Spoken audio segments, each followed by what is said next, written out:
Assalamualaikum warahmatullahi wabarakatuh. Kembali lagi di channel saya. Pada video kali ini kita akan melanjutkan pembahasan soal P3K Guru untuk periode yang kedua dalam pembahasan soal situasi kerja sederhana atau soal SJT ya. Langsung saja kita masuk ke pembahasan soal yang pertama. Seorang guru merasakan ketidakseimbangan antara waktu yang digunakan untuk mengajar di kelas dan waktu yang diberikan untuk kegiatan ekstrakurikuler. Guru tersebut merasa kelelahan dan tidak dapat memberikan perhatian penuh pada keduanya. Dalam proses refleksi, bagaimana guru ini dapat mengelola situasi tersebut? A. Mengabaikan kelelahan dan melanjutkan rutinitas tanpa mencari solusi. B. Menyusun jadwal yang lebih efisien dan mempertimbangkan delegasi tugas kepada orang lain jika diperlukan.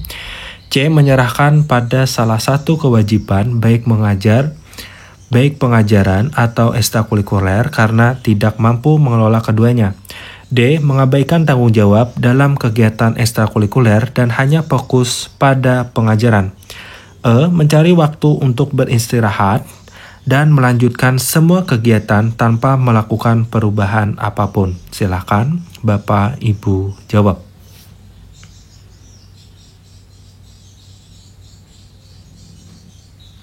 Baik, jawaban yang paling tepat adalah B ya, yaitu menyusun jadwal yang lebih efisien dan mempertimbangkan delegasi tugas adalah langkah terbaik dalam mengelola waktu secara efektif dan menjaga keseimbangan antara kewajiban. Jadi jawaban yang paling tepat adalah B ya. Kita lanjut ke soal yang kedua. Seorang guru merasa bahwa metode pengajaran yang diterapkannya belum cukup efektif dalam meningkatkan pemahaman siswa terhadap materi pembelajaran. Setelah mengidentifikasi masalah, guru ini ingin mencari cara untuk memperbaiki kualitas pengajaran mereka. Apa langkah pertama yang tepat dalam proses refleksi ini? A. Menyalahkan siswa karena tidak memahami materi. B. Mencari umpan balik dari siswa dan rekan sejawat untuk mengevaluasi kekuatan dan kelemahan metode yang digunakan. C. Berpikir bahwa materi yang diajarkan terlalu sulit untuk dipahami siswa dan tidak melakukan perubahan apapun. D. Menyampaikan materi yang sama dengan cara yang sama berharap siswa akan lebih memahami pada kesempatan berikutnya. E. Berpikir bahwa masalahnya terletak pada siswa yang tidak serius dalam belajar dan tidak ada yang perlu diperbaiki dalam pengajaran. Silakan Bapak Ibu jawab.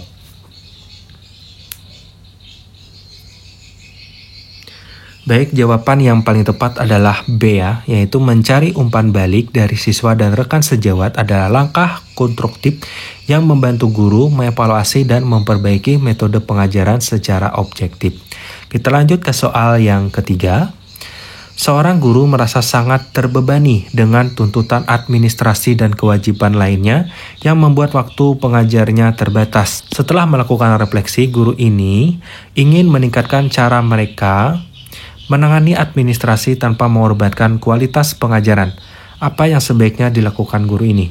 A. Menunda pekerjaan administrasi hingga waktu senggang dan fokus pada pengajaran terlebih dahulu. B. Mengatur waktu dengan lebih efektif, membuat jadwal yang jelas untuk tugas administrasi dan mencoba untuk meminimalkan gangguan pada waktu pengajar. C. Menyerahkan semua tugas administrasi kepada rekan sejawat agar dapat fokus sepenuhnya pada mengajar. D. Mengabaikan administrasi dan hanya berfokus pada pengajaran karena pengajaran adalah tugas utama seorang guru. E. Mengurangi jumlah jam pelajaran yang diajarkan untuk lebih fokus pada administrasi. Silakan Bapak Ibu jawab ya. Baik, jawaban yang paling tepat pada soal yang ketiga adalah B ya, yaitu mengatur waktu dengan efektif dan membuat jadwal yang jelas. Untuk administrasi adalah solusi terbaik agar bisa menjaga keseimbangan antara administrasi dan pengajaran. Kita lanjut ke soal yang keempat. Seorang guru menemukan bahwa sebagian besar siswa di kelasnya mengalami kesulitan dalam memahami konsep matematika dasar, sedangkan sebagian kecil siswa lainnya menunjukkan kemampuan yang sangat baik dalam memahami topik tersebut. Berdasarkan hasil asesmen yang telah dilakukan, guru ini memutuskan untuk merancang 2 jenis program. Program remedial untuk siswa yang kesulitan dan program pengayaan untuk siswa yang sudah menguasai materi. Apa langkah pertama yang sebaiknya dilakukan oleh guru dalam merancang kedua program ini? A. Mengabaikan perbedaan kemampuan siswa dan memberikan materi yang sama untuk seluruh kelas. B. Melakukan analisis mendalam tentang kesulitan dan kekuatan siswa berdasarkan hasil asesmen, kemudian merancang materi yang sesuai untuk setiap kelompok siswa. C. Menyediakan materi pengayaan untuk seluruh kelas tanpa mempertimbangkan perbedaan kemampuan. D. Menyusun program remedial tanpa mempertimbangkan adanya kebutuhan pengayaan bagi siswa yang sudah menguasai materi. E. Membiarkan siswa yang kesulitan dan siswa yang cepat belajar untuk belajar secara mandiri tanpa intervensi lebih lanjut. Silahkan Bapak Ibu jawab.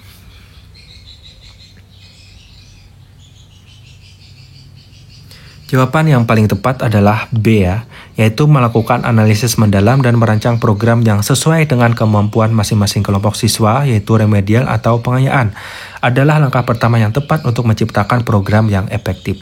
Kita lanjut ke soal yang terakhir, soal yang kelima. Setelah mengidentifikasi kesulitan yang dialami oleh sebagian besar siswa melalui asesmen formatif, seorang guru memutuskan untuk merancang program remedial yang lebih mendalam.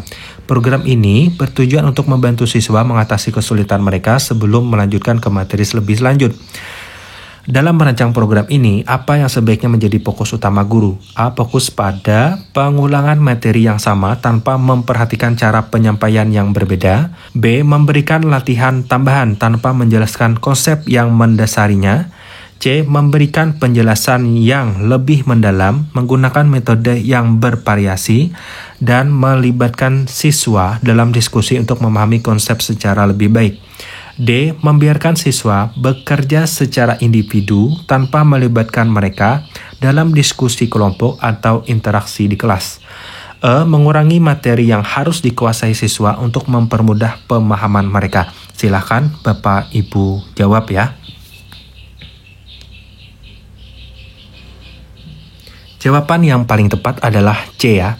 Memberikan penjelasan yang mendalam dengan metode yang bervariasi, misalnya diskusi, visualisasi, dan contoh praktis, akan membantu siswa lebih memahami konsep dan mengatasi kesulitan yang mereka hadapi. Nah, demikian Bapak Ibu untuk pembahasan soal P3K Guru untuk periode yang kedua dalam pembahasan soal SJT atau situasi kerja sederhana. Semoga Bapak Ibu lulus dan semoga bermanfaat. Terima kasih. Wassalamualaikum warahmatullahi wabarakatuh.